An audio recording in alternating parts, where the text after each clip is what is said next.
Okay. I think we are live. I'll give it 1 second to make sure that we are up. Okay, perfect. Hello, everyone, and welcome to the Vermont Progressive Party's discussion on ranked choice voting. I'm Lisa Gerlach. I am the Outreach Director for the Progressive Party, and I will be your moderator for this evening. I've been with the Progressive Party since August, first as Elections Director, helping to elect some progressives around the state. And now I'm serving as Outreach Director, connecting with Vermonters around the state to hear about what issues are important to them, and working with our elected officials to help support them in the State House. Really excited to be hosting this panel about ranked choice voting. We have a really excellent group of panelists who are all deeply knowledgeable about this issue. And I'm excited to hear from them about the work that they've been doing in regards to ranked choice voting. Before we get into the discussion, I do want to remind folks that town meeting day is on March 2nd, which is a week from tomorrow. I know some towns are doing town meeting day differently because of the pandemic. So if you aren't sure what your town's doing, you can check out your town's website to see if you're doing in-person meetings or if there is universal mail-in voting. I know Burlington has ballots that have already been mailed out, so make sure to check that out and get your ballots mailed back in as soon as possible if you have not already. So for this panel, I wanted to turn it over to our panelists to give a little introduction about themselves. So I'm going to turn it over first to Kate Lapp, who is the campaign manager for Better Ballot Burlington with VPP. So Kate, you want to tell us a little bit about yourself? Sure. So like Lisa mentioned, my name is Kate Lapp. I work as the Government Reform Associate at VPIRG when I am not managing the Better Ballot Burlington campaign. So in addition to advocating for ranked choice voting, we're also advocating to ban corporate campaign contributions, to really revamp Vermont's public financing of elections, and do some other great work around vote by mail. So I'm really happy to be here and talking about ranked choice voting with you all today. Awesome, thank you, Kate. I'm going to turn it over now to City Councilor Jack Hansen from Burlington. Hey everyone, happy to be here. My name is Jack Hansen. I'm the East District City Councilor in Burlington, and I was the lead sponsor on the ranked choice voting ballot measure, charter change ballot measure that is before voters right now. And then outside of City Council, I work at Sustainable Transportation Vermont. Awesome, thank you, Jack. Next up, we have State Representative Tanya Vihovsky from Essex. Hey everyone, I'm really happy to be here. So I'm Representative Tanya Vihovsky in Chittenden 8-1. I'm a first-term legislator in the Vermont State House, and I am on the Government Operations Committee, so ranked choice voting changes would come through my committee. I'm also really committed to government reform. I really believe in building a system that is transparent, accessible, and really allows people to have their voice heard, and ranked choice voting is one piece of that puzzle. I am working with a group in the State House on 2 ranked choice voting bills. One is for a statewide ranked choice voting system that would, at its beginning, apply to primaries and U.S. congressional races. And currently, that's where the bill stops. But I'm really hoping in committee to add to it, to build an on-ramp so that it includes all elections, so that it includes statewide elections and primaries for president and vice president. The bill has some things that I don't love, but they came down as recommendations from the Secretary of State. And rather than really fight that in the bill writing process, it felt like a strategic choice to bring that to committee and public hearing to really engage the public in that process of bringing those additional pieces into the bill. The other bill that we're working on is for a local option charter change on ranked choice voting within municipalities. So it would allow for some special elections and some charter change initiatives to bring ranked choice voting into different municipalities across Vermont. The bill that we are working on for statewide ranked choice voting is H236, and the bill for the municipal charter change hasn't yet been numbered, but I'm really excited to be here to talk to people who've done this before and are working on it now. Thanks.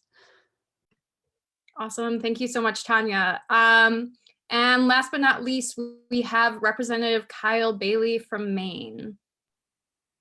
Hi, it's so great to join you from our fellow Northern New Englanders. My name is Kyle Bailey. I represent parts of Gorham and Scarborough in the Maine House of Representatives. I am also a freshman legislator.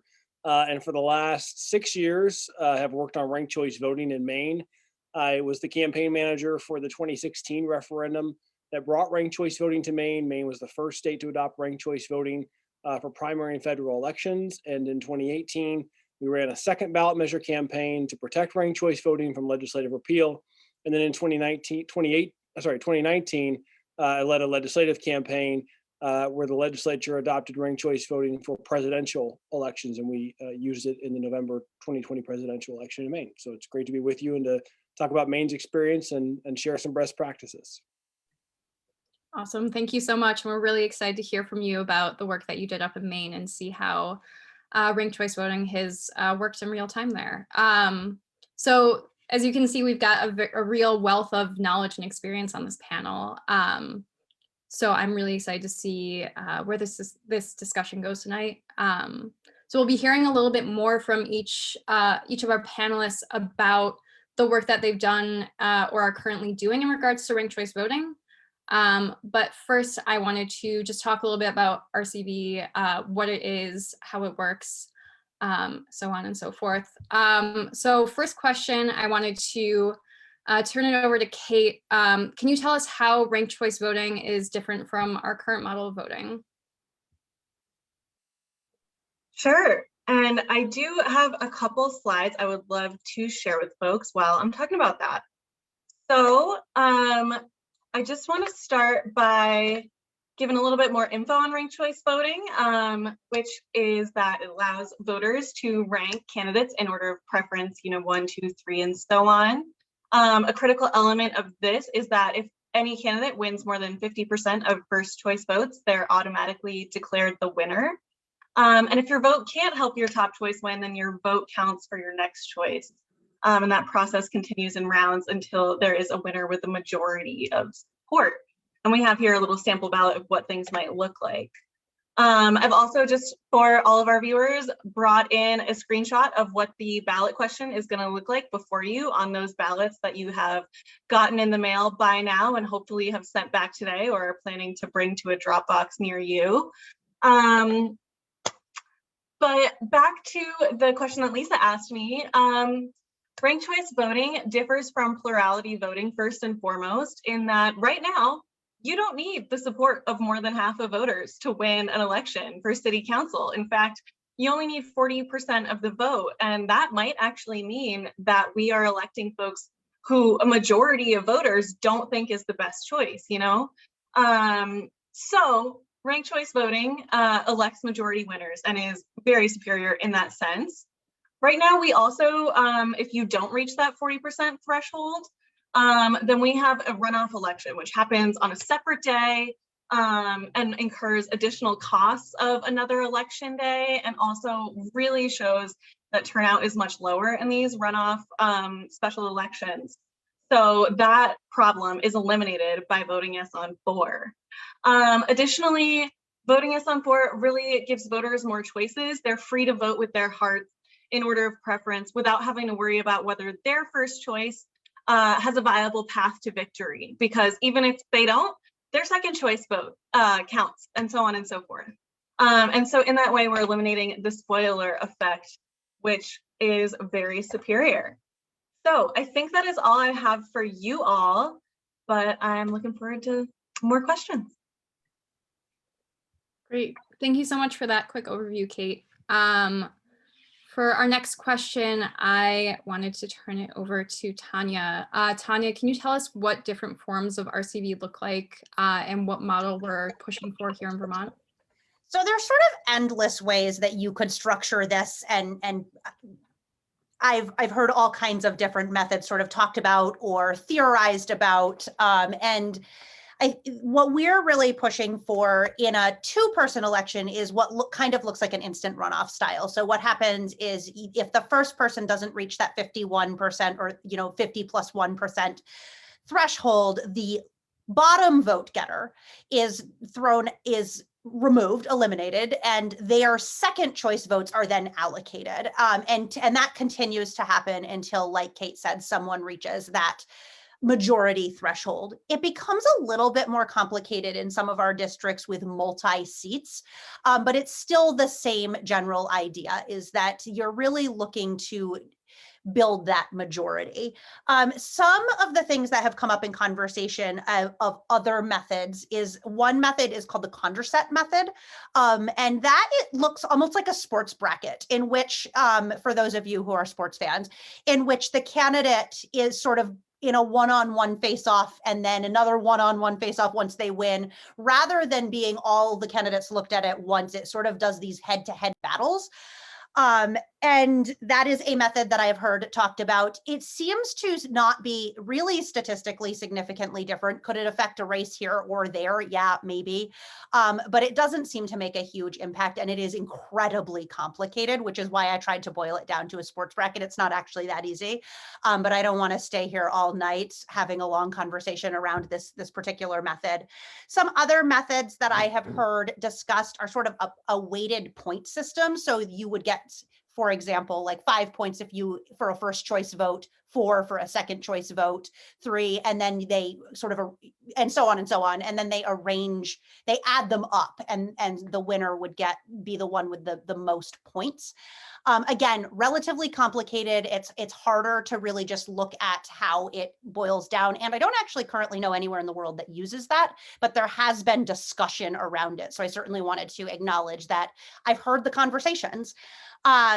The other conversation we hear a lot about is proportional representation. So that is more of the idea that if a party gets 30% of the vote, then they would get 30% of the seats. And so it, again, is trying to be proportional, but that is not in and of itself.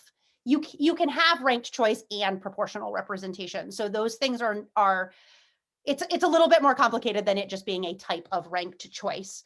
What we are really looking for, like I said, is that the rounds go on, and if someone doesn't reach the majority, then that bottom vote getter is eliminated and their votes are reallocated until they reach 51%, and then they win. And as Kate said, this is really beneficial in that it builds consensus, and it really gives us candidates that the majority of the people are okay having in that seat. It is possible that it's not their first choice, but it is not someone that the majority doesn't want there. Great. Thank you so much, Representative Vyhovsky, for that explanation. My next question is for Councillor Jack Hansen. Can you tell us about the advantages that RCV has over our current plurality voting system? Sure, yeah, and I think we've covered a few of them. One thing I just want to point out, I think a lot of people kind of take the voting system for granted or don't think too much about how it could be different, but just one very stark recent example to look to was the Georgia Senate race. I think a lot of eyes were on that race, and it's important to note that if Georgia used the same voting system that we used in Burlington, Republicans would control the US Senate. So I think it's really important to understand that it matters how we count votes. It matters what electoral system we use. It has real consequences. And in that Georgia race, the state of Georgia requires 50% support in order to be elected, unlike Burlington, which is 40%. And so because no candidate reached that 50, they had to go to a separate runoff election. And as we all know, the Democrats won the runoff elections. So I just wanted to start out with that and kind of mention that. And I think that majority support threshold, which exists in Georgia, although they don't do an instant runoff, they do a separate runoff. But that majority support threshold is incredibly important, making sure that someone being elected to hold a powerful office and to create and enact policy, that they actually have the support of the majority of the voters that are their constituents. I think that should be a no-brainer and is really critical a critical aspect of ranked choice voting. Another one that we maybe haven't mentioned, well, so saving money on the runoff is another one because you have that instant runoff. It's also separate runoff elections generally have lower turnout. And so I think if you want a more accurate read of the population and of the electorate, higher turnout is typically, I hope we would agree that higher turnout is better from a Democratic perspective. So having the instant runoff means you save money and you also have higher turnout typically than a separate runoff. And then I think the other aspect that we haven't talked as much about is the style of campaigning changes.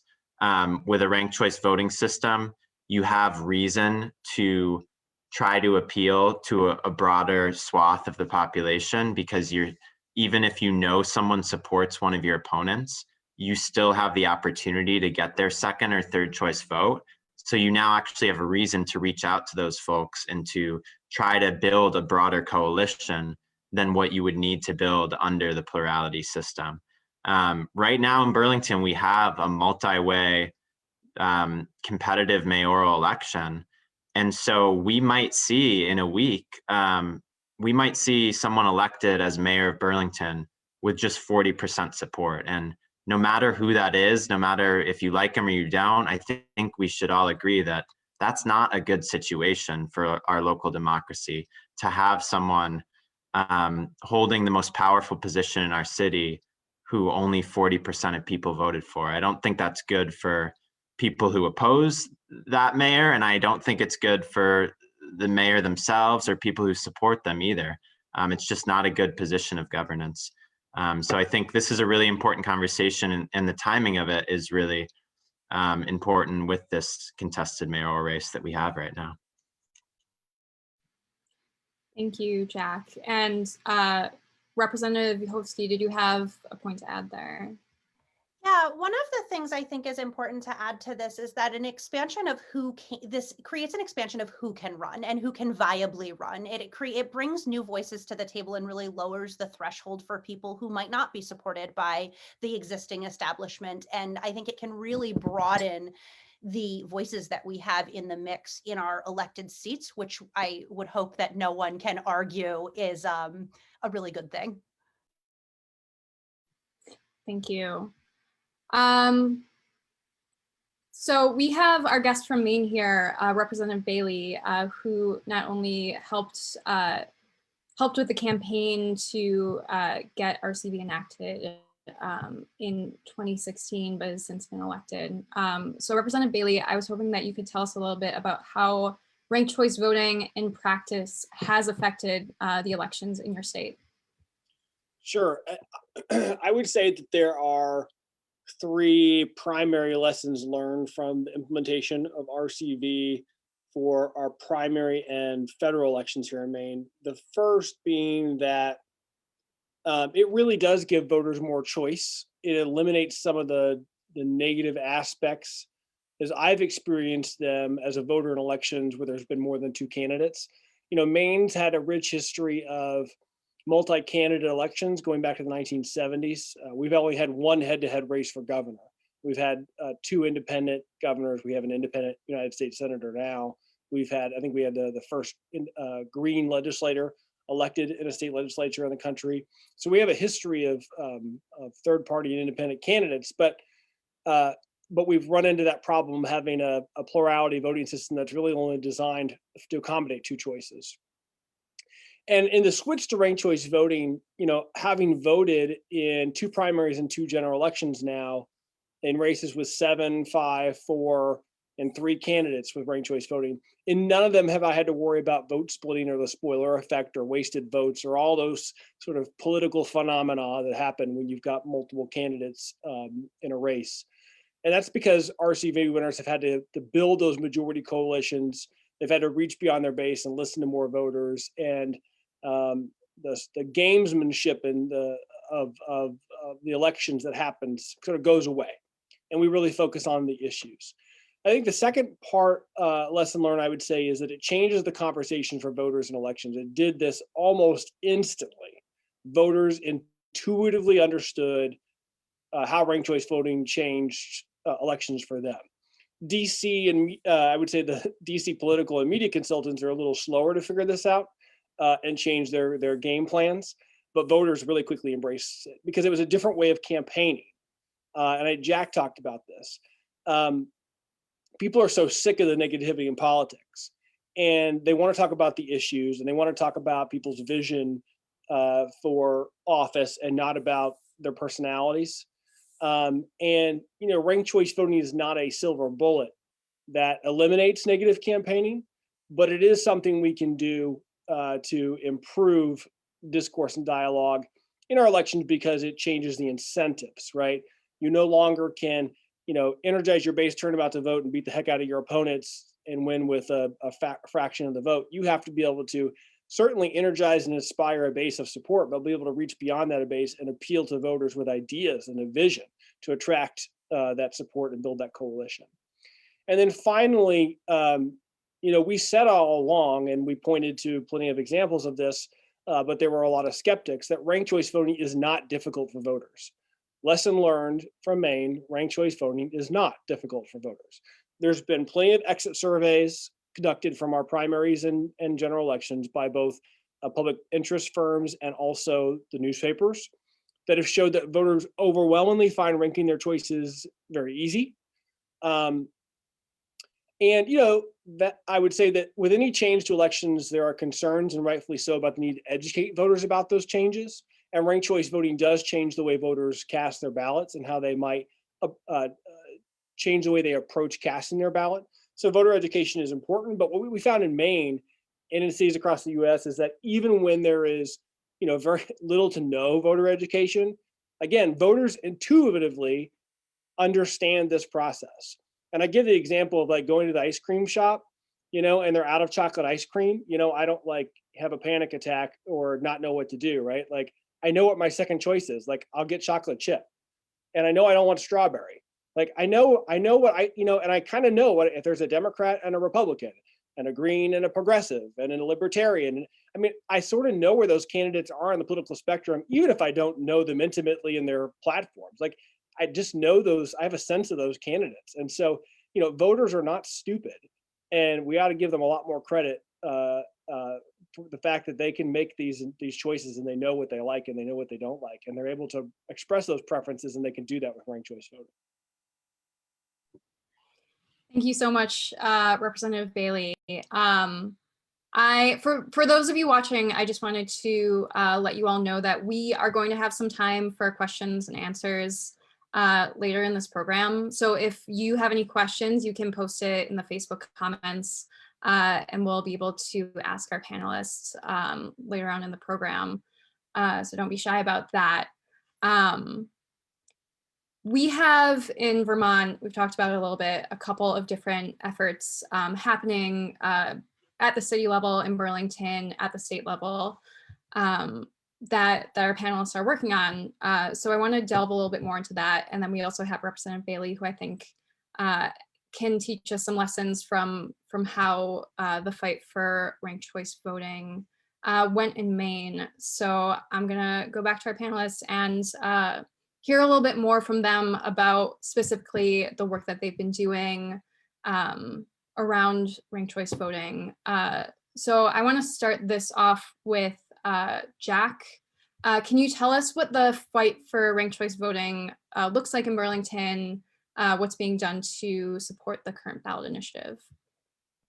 Yeah, absolutely. I can speak to that. So Burlington has a history with ranked choice voting, where it was one of the first communities in the US. Ranked choice voting has been used around the world for over 100 years.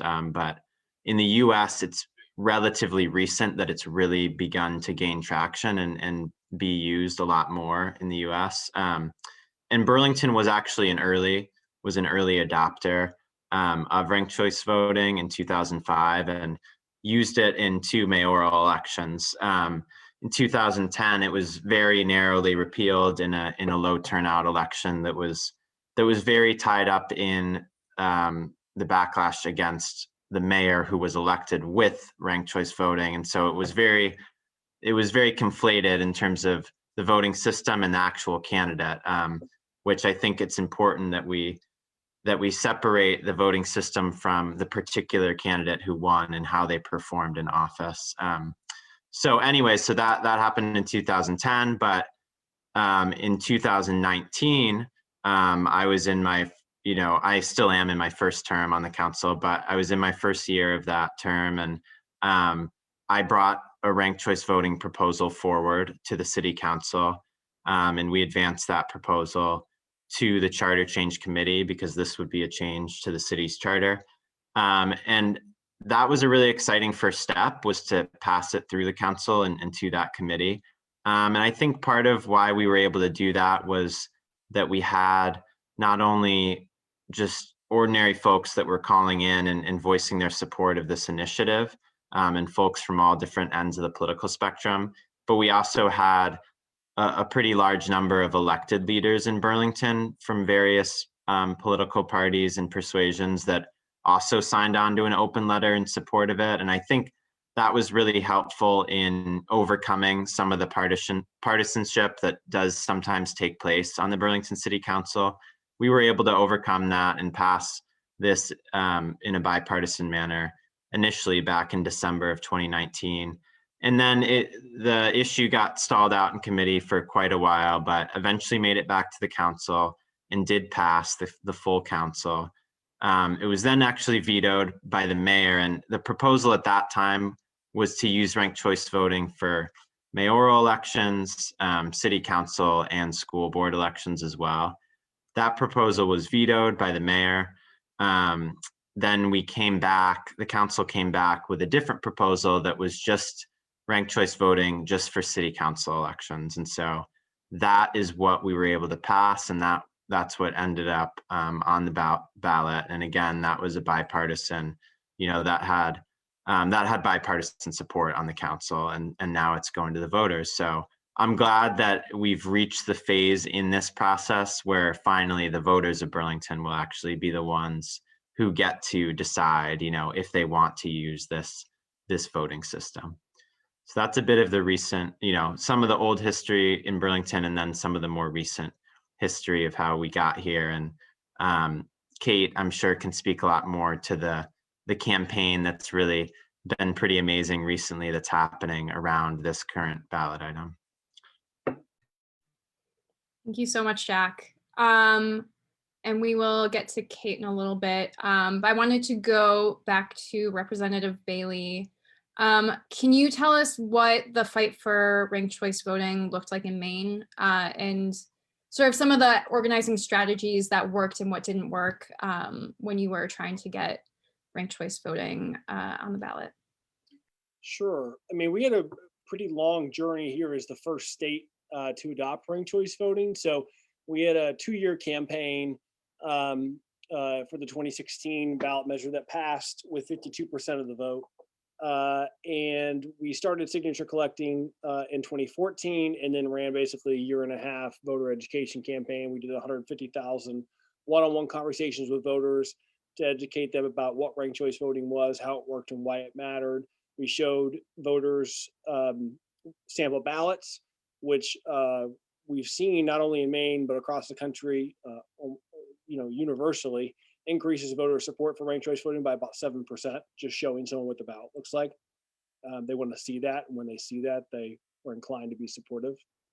And, what we found was that if you took the time to explain ranked choice voting to voters, we walked away from those conversations about 65-70% support. We did some callbacks to voters throughout our process and found that support was pretty sticky. We ended up, the people that we talked to, it was between 60 and 65% support. So it really did stick even when our opponents started attacking us. And that was true in the second campaign as well, when we won by an expanded margin of 8 points at the polls. We used pretty much every tool in our toolbox. I mean, we did really grassroots organizing. Maine is a retail politics state. And so we had a field team, and we had a canvas team, and we did phones and doors and fairs and festivals and, everything you can imagine, community meetings. We did hundreds of house parties. We did ranked choice beer elections at craft breweries and pizza elections at local pizza shops and everything you could potentially think of. And then, of course, we did all the things campaigns do, television, mail, etc. But I really think I'll just talk for a couple minutes about maybe a few of the tools that worked really well for us that maybe progressive voters in Burlington could use, during these final weeks of your campaign to help move the conversation in favor of this question. So letters to the editor, we had in the first campaign, something like 500 letters to the editor and newspapers, incredibly effective. We had a strategy to try to get on page 5 or 6 of every newspaper. And we have an older population like Vermont, and a lot of seniors read their local newspapers and they read page 6. Op-eds and letters to the editors are still the second most read part of newspapers. And so getting that content in there and people, Joe seeing that Sally supports ranked choice voting and what is this? And, oh, we're voting on this. So in the time you have remaining, if there are the dailies, weeklies, alternative news publications, online publications, opportunities to post letters or blogs are great. Nothing replaces a peer-to-peer conversation with friends, family members, neighbors, people on your holiday card list, members of your church, synagogue, or mosque, people you play sports with. Ask your friends, did you know we're voting on a ballot question in a few weeks on ranked choice voting? Have you heard about ranked choice voting? What have you heard? I support it because, and I hope you'll vote yes. Telling your personal story is impactful. So, we find writing a letter to the editor or maybe jotting down why you support ranked choice voting and knowing what that is, your story, and why you connect to it, is important. This is not a touchy-feely issue necessarily for people, but it is a democracy issue. And with everything going on in our democracy right now, I think there's an opportunity to reach people about the importance of fixing what's broken. Neighbor to neighbor letters and emails, again, you can whip out an email to 10, 15, 20, 30 of your neighbors in Burlington to let them know this ballot question is coming and ask them to vote and to vote in favor of the question. And again, why, and share your personal story. Sharing content on social media, especially video explainers about how ranked choice voting works, including video explainers that have copies of what the sample ballot looks like. Again, people like to see that. It increases support. Op-eds from notable supporters.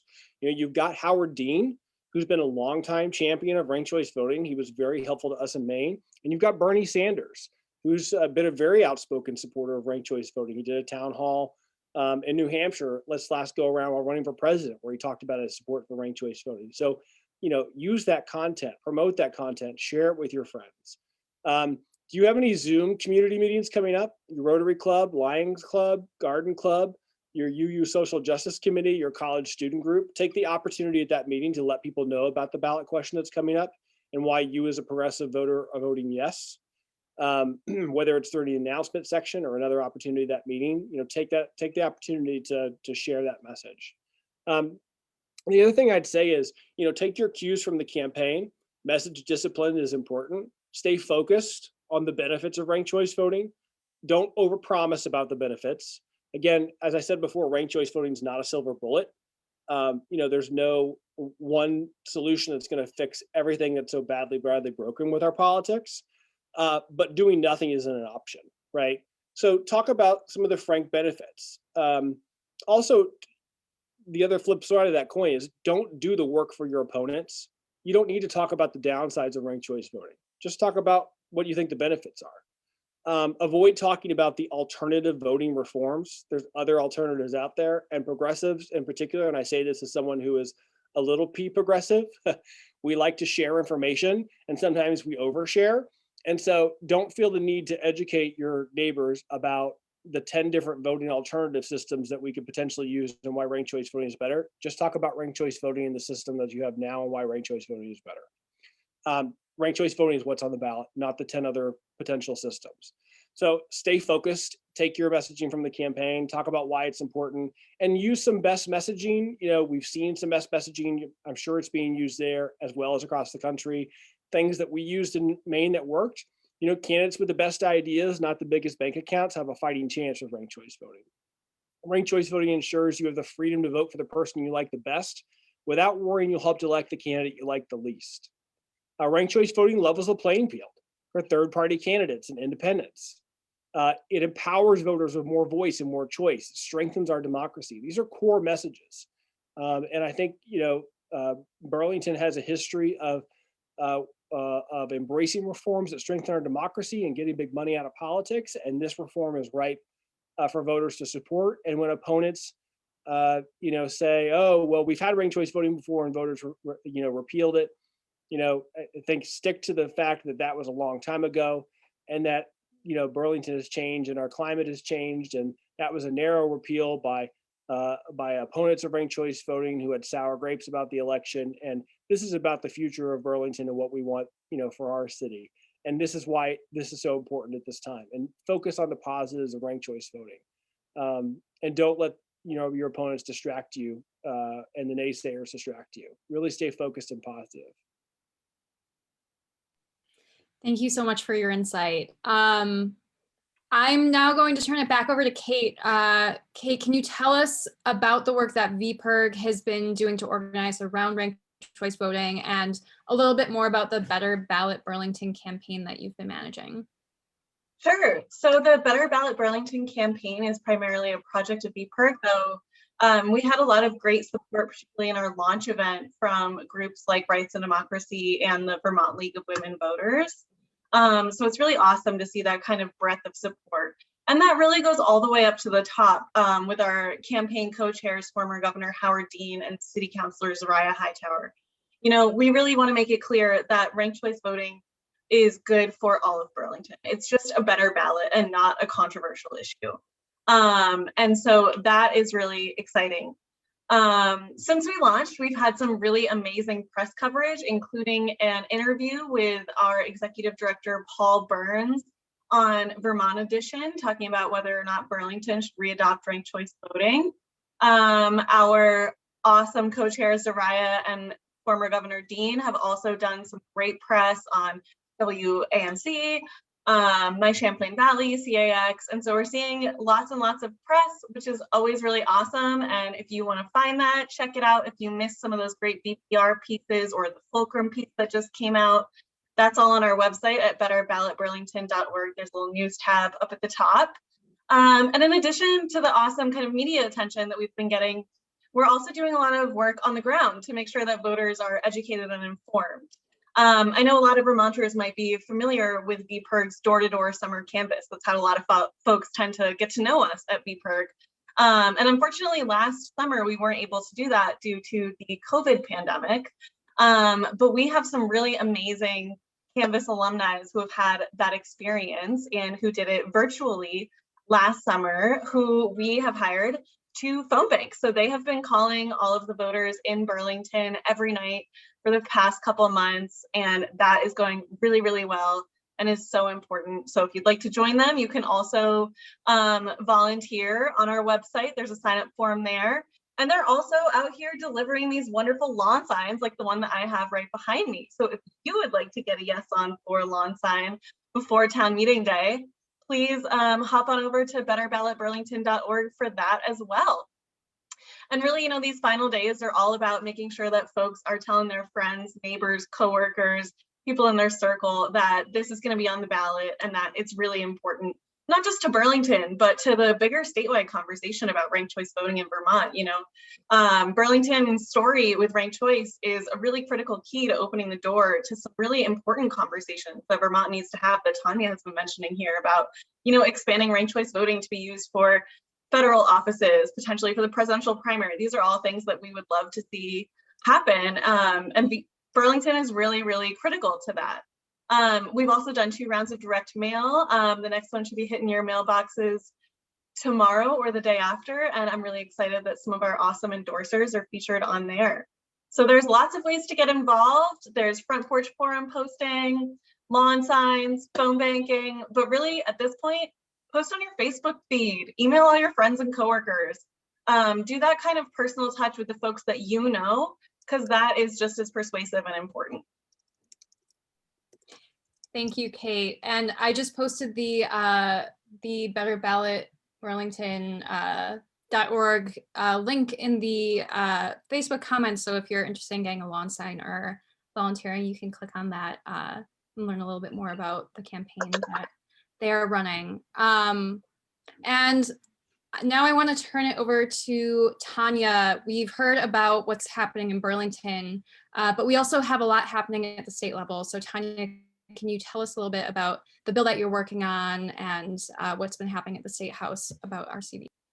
Yeah, absolutely. So the bill that I'm working on is it's a slightly changed bill that was introduced last session, and ranked choice voting has been introduced for a few sessions and not really gotten a lot of traction. And so the energy happening in Burlington right now is really important, and I think that that can really easily be pivoted to a larger statewide conversation. I also think because we live in a state that's a Dillon's Law state, which means that charter changes like this actually have to come through the state government, that can spur that conversation in committee. So when this is moving and happening in Burlington, when that comes to committee, I think that will aid to a conversation about a larger statewide picture. So I think that sometimes, as Maine was the first, as Representative Bailey pointed out, it's hard to be the first, but once that ball is rolling and there's precedent, I think that it's easier to make those changes. So not only would we be able to point to, look, there's other states doing this, but we have towns in our own state that are doing this. And so I'm excited for this momentum. The bill that we are working on, like I said, bill that would apply to primaries not inclusive of the gubernatorial primary and US congressional primaries. And I'm hoping, and it sort of stops there. The Secretary of State made the recommendation that we sort of take it a little bit at a time so we don't scare people. But I agree with Representative Bailey that the voters aren't stupid, and the voters really can see that this is a bigger picture. And so my hope is that our bill can build into it an on-ramp to these larger races. And so that rather than simply being a bill that deals with primaries and the US congressional primary, that we can say, okay, and then if this goes well, here's the on-ramp to building towards all elections. The other bill that we're working on allows for municipalities to enact this through a much more streamlined process. And that, again, I think there are multiple pieces here that we need to do in tandem. We need to be working on the bigger picture, but we also need to be working for these local municipal races. And so I love the idea that we're sort of looking at both the very local piece as well as the statewide piece at once and saying these things go together. So that is what we're doing at the statewide level. We're still pretty early in the session. As I said, the municipal race bill doesn't even have a number yet. But these bills are being introduced and the introduction deadline is this week. So I anticipate that committees are going to really start taking these up and having more conversation about these after the town meeting recess. And I'm really thankful to be on the Government Operations Committee where this bill is going to land so that I actually get to have a voice in sussing it out and in adding these on-ramps and in really making it the most powerful bill that it can be, with public input, because that's the beautiful thing about the committee hearing is that it's not just me sitting with a legislative council lawyer writing a bill, but it's really getting the public input and doing that education in the moment so that the bill that passes out of the committee is not only the strongest that it can be, but also has the most buy-in from the larger community because we've really brought them into the process. So that is what is happening at the statewide level and where we're hoping to go. I know that there are a lot of elections reforms bills that are going to be coming through government operations. The pandemic really showed us a lot of places where we can do better. We can build more transparent systems. We can build stronger systems and get more engagement. And this is, as I said, but one piece of that much bigger process. As everyone here has pointed to, there is no one thing that is going to solve the many problems we have within our election system. And I'm excited that in this moment, due to the pandemic and due to some of the changes we had to make really quickly and on the fly, we're having that broad conversation about what could be, what elections could look like, that both welcomed voters' voices and voters' choice and lowered the barrier for candidates so that we bring new voices and new energy and new experiences into these spaces to make change. Thank you. Thank you so much. And thanks to everybody for sharing your experiences. I think that there's a lot going on and a lot to learn from what you've all been talking about. And with that, I want to open it up to questions. So we have a couple in the comments. If anybody watching right now has additional questions, you can feel free to post them, and I'm going to do my best to get to all the questions that we have posted. But I'm going to start off with this one for Representative Bailey. Has ranked choice voting had any impact on turnout in Maine? How did you educate voters on the change to ranked choice voting? And do you have recommendations for Burlington on that process if question 4 passes? Sorry, Lisa, you caught off a little bit. Can you just repeat that question? Yeah, of course. Thank you. Has ranked choice voting had any impact on voter turnout? Yep. How did you educate voters on the change to ranked choice voting? And do you have recommendations for Burlington on that process if question 4 passes? Okay. Yeah, so, ranked choice voting was successful ultimately in Maine because we took the time to educate voters in advance of the election to the greatest extent possible.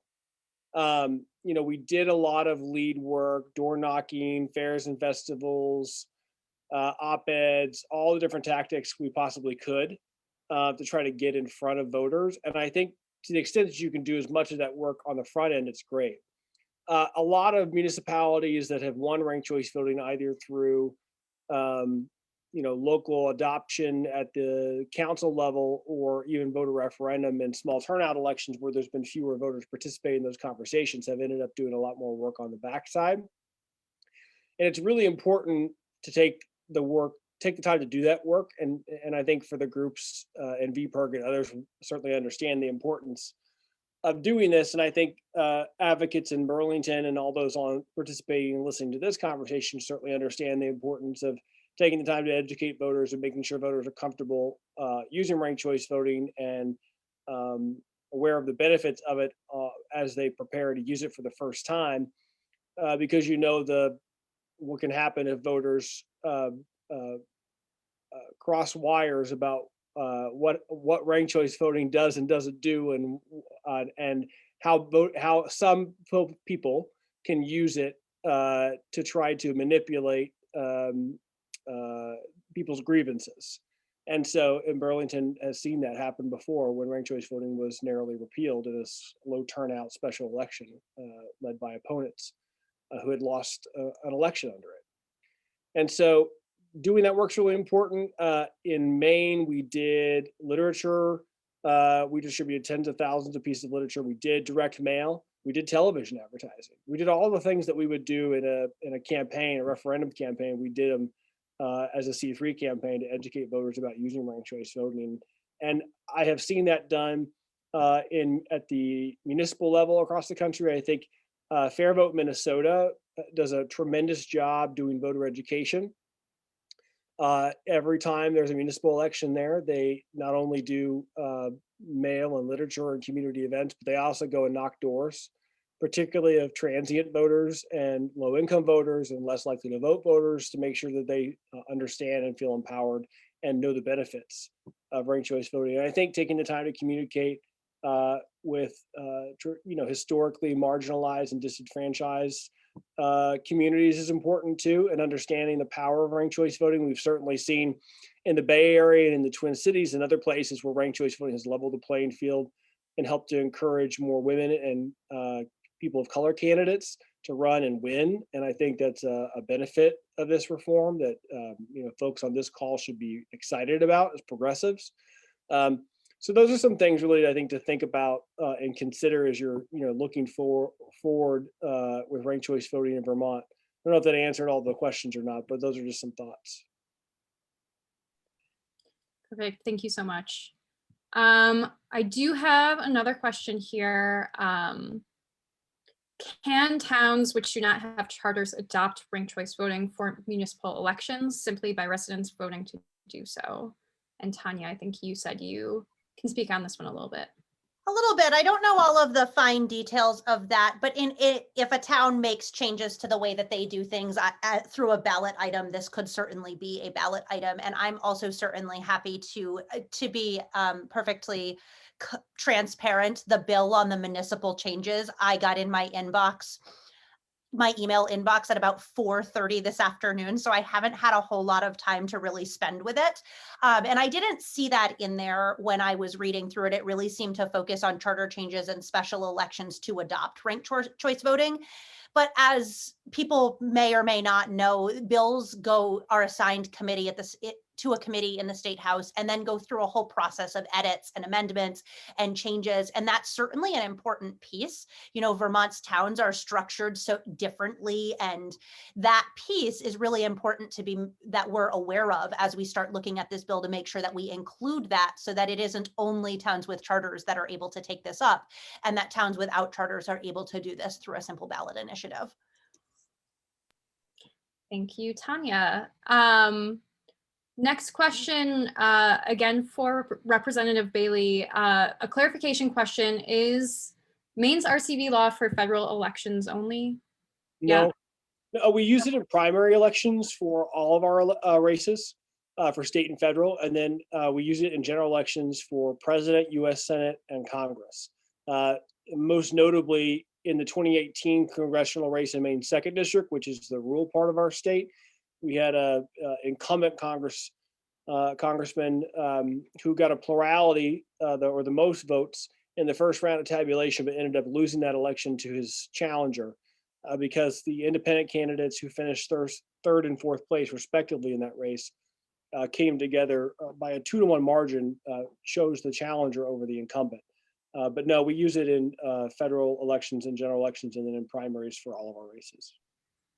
Has there been groundswell to do it for more local elections as well? Yeah, we have seen as voters become more familiar with it, we find there's a sort of an outcry, especially in where there's competitive races, and people are voters are sort of wondering why they can't rank their choices if they see a race like for mayor of Westbrook, which almost commonly has 4 or 5-way candidates right outside of Portland.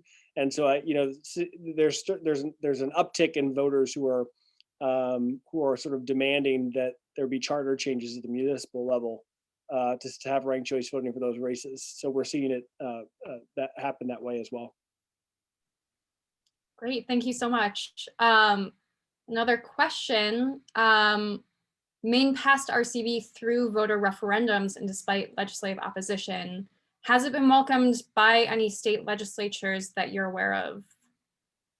The Maine legislature was the first legislature to adopt ranked choice voting as broadly as we did and have it in place. If I'm trying to remember correctly, the Vermont legislature, I think, actually adopted ranked choice voting at one point, and it was vetoed by a governor.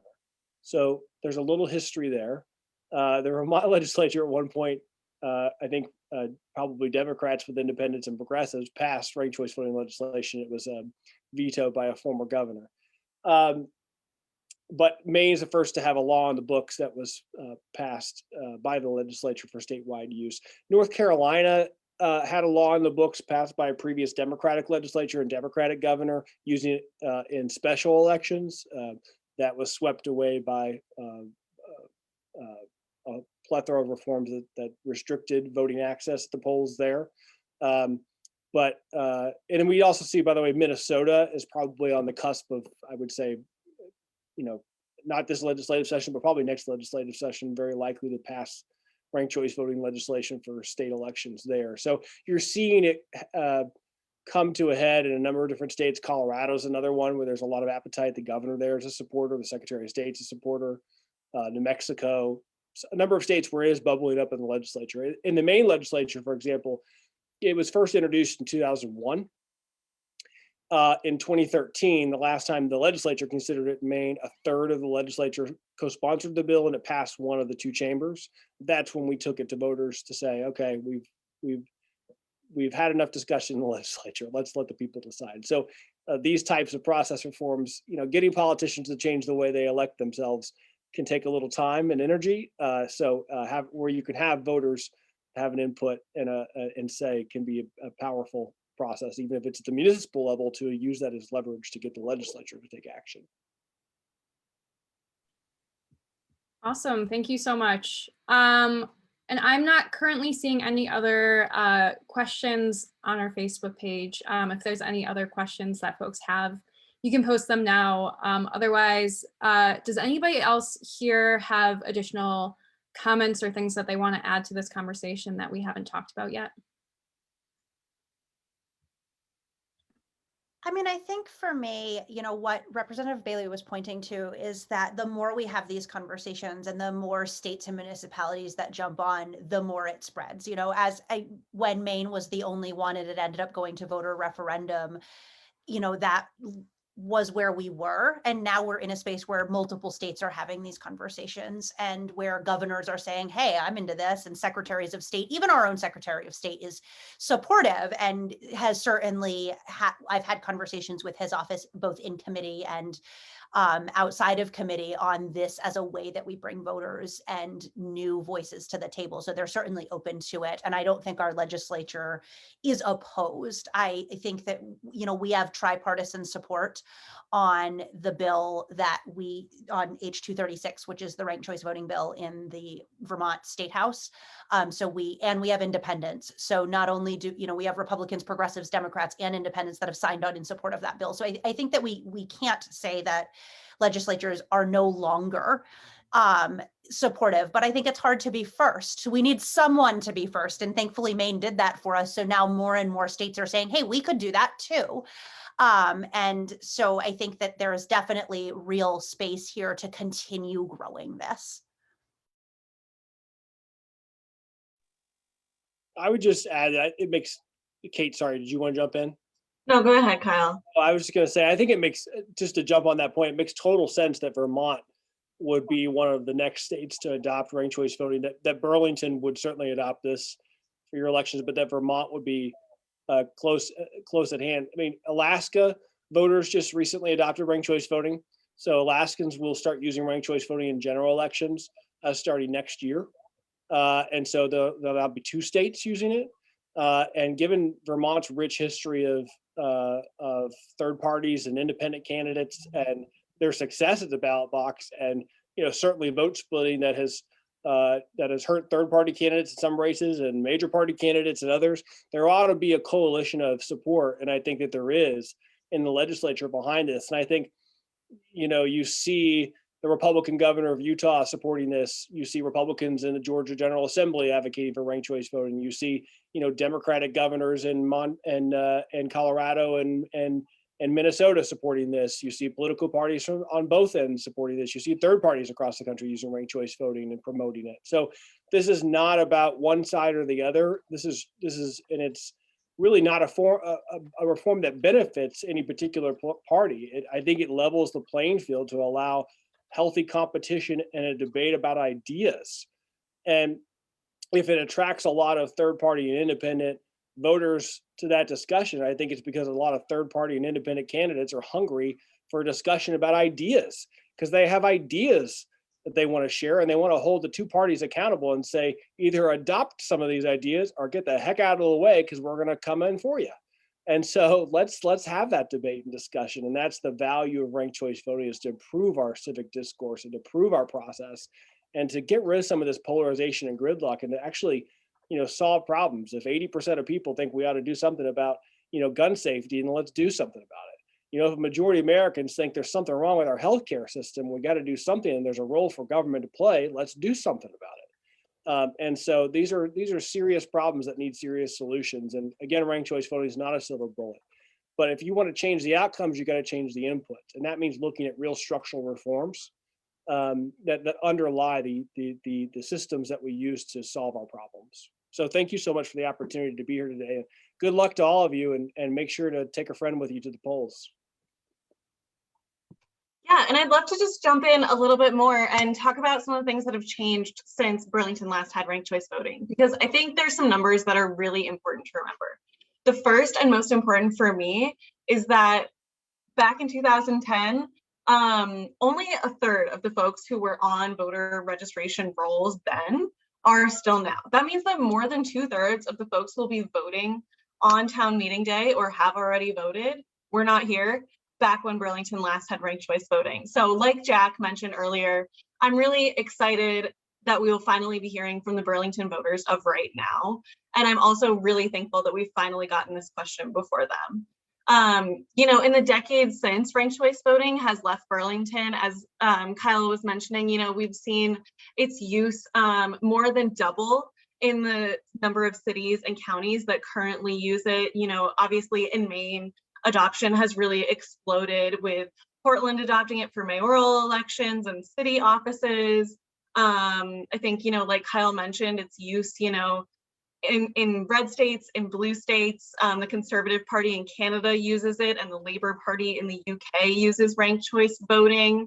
And, you know, we're starting to see some really exciting studies out of the San Francisco Bay Area and other places using ranked choice voting in the US, that ranked choice voting actually increases representation for formerly underrepresented groups, specifically for BIPOC and women and female BIPOC leaders. And I think that that's really important to elevate right now, with all the conversations that the city and our country is having about the importance of racial justice. And so I think that that's really critical. And, you know, back to Burlington and our ballot campaign, ranked choice voting is really simple.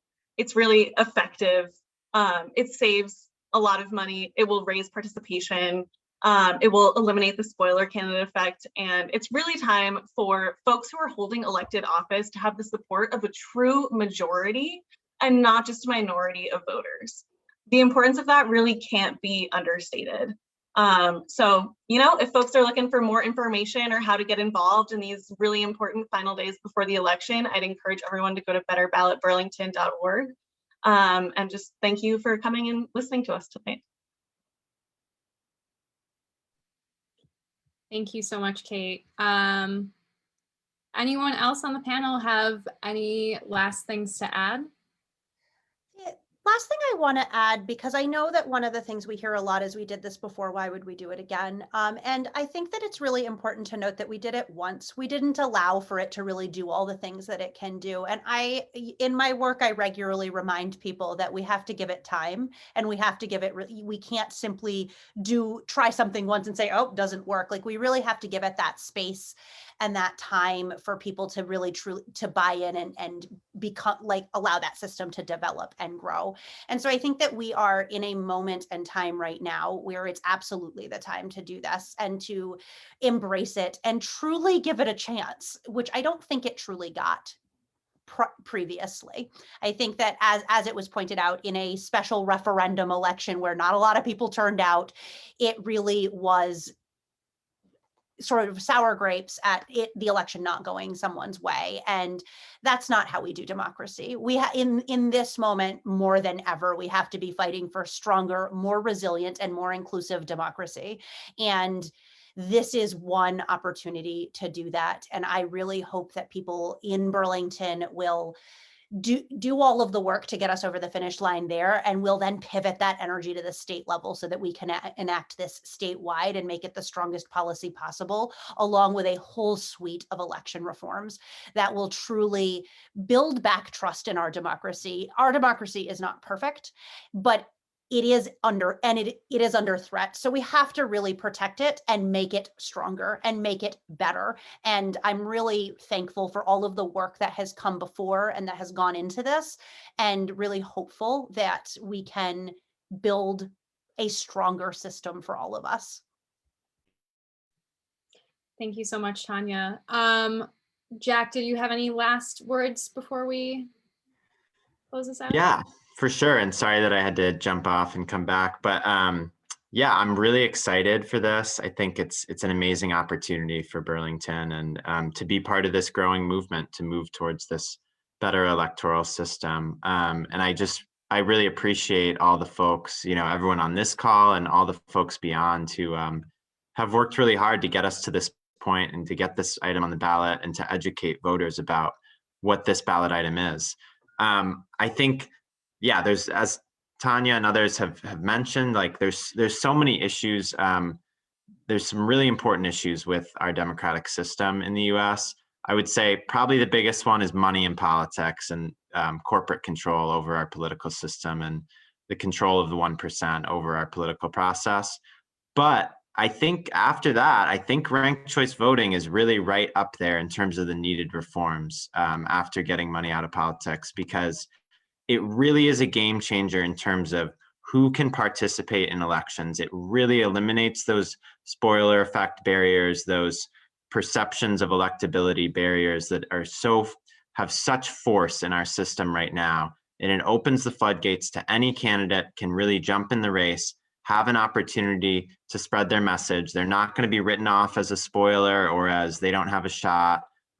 They're really going to be considered under a ranked choice voting system. And opening that up is one of the most important things that we could possibly do in our democracy to allow new voices and to allow better representation of our values and allow us to move forward on issues as Kyle mentioned, issues that have such strong support.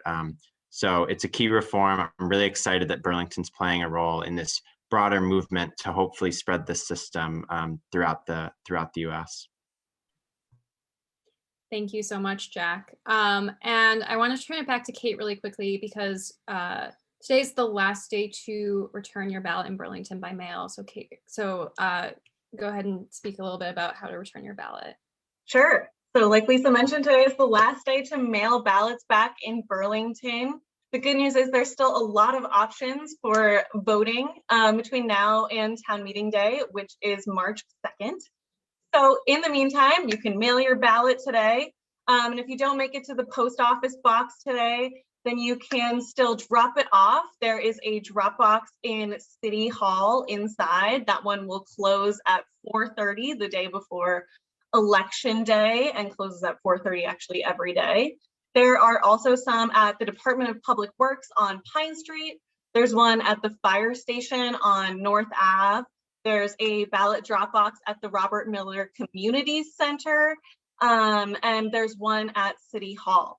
You can also always register to vote and vote in the same day on town meeting day here in Vermont. That's a really special opportunity that Vermont voters have that not all of our national counterparts have the opportunity to do so. So if you haven't registered to vote, if you're registered to vote in your hometown or your old address, you can still show up at the polls on Election Day, register and vote all there in one place, and your vote will be counted.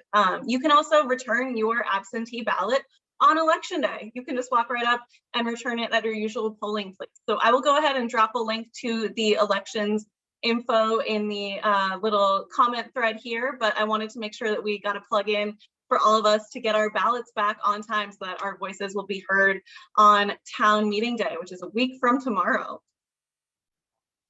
Thank you. And Tanya, I know I mentioned earlier in this program that some towns are doing town meeting day a little bit differently. But do you want to tell us a little bit more about what that means and what different towns are doing? Yeah, absolutely. So I know ranked choice voting is only on the ballot in Burlington, so it's not quite as exciting in other towns, but there are still really important elections happening across the state of Vermont. And we made some allowances for town meeting day in this pandemic so that towns can pick and choose what makes most sense for their town. And so many towns are doing mail voting. And, you know, I know where I live in Essex, every registered voter got a ballot in the mail. You can drop it off at the town clerk's office, you can mail it, or you can vote on Election Day, just like in Burlington. But some towns are not doing universal mail ballots. And so you would need to call your town clerk to find out what your town is doing specifically. You can still request a mail ballot from your town clerk. Some towns have postponed their town meeting day, so they will not be having a town meeting vote on March 2nd. They will actually be having it later in the year. And other towns are actually doing some virtual voting. So the best way actually to find out what your specific town is doing, because we do have, 241 towns all potentially doing some slightly different thing, is to call your town clerk and just ask them what is the best way to vote, because I'm sure that every town has important things to vote on, whether it's their town budget or ballot items specific to their town or their select boards or city councils. So definitely we want people to get out and vote.